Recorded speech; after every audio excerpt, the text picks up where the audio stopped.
আসসালামু আলাইকুম আরহামাতুল্লাহি ওয়াবারাকাতুহ। জান্নাতের চাবি হলো ঈমান। ঈমান শুধু দুনিয়ার জীবনেই নয়, আখিরাতেও আপনার নাজাত পাওয়ার একমাত্র মাধ্যম।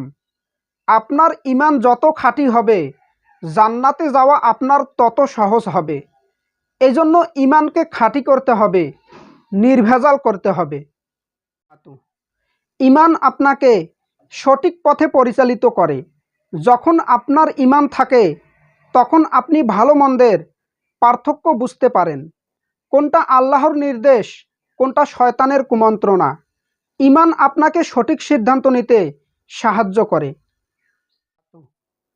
আমরা ভুল করি, কিন্তু এই ভুলগুলো যেন আমাদের ঈমানকে দুর্বল করে না ফেলে। তাই দ্রুত তওবা করুন এবং আল্লাহর কাছে ক্ষমা চান। আল্লাহ সুবহানাহু ওয়া তাআলা ক্ষমা করে দিবেন ইনশাআল্লাহ।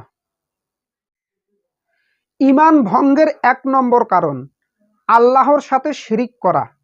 যে কেহ আল্লাহর সাথে শিরিক করবে, আল্লাহ সুবহানাহু ওয়া তাআলা তার জন্য জান্নাত হারাম করে দিবেন।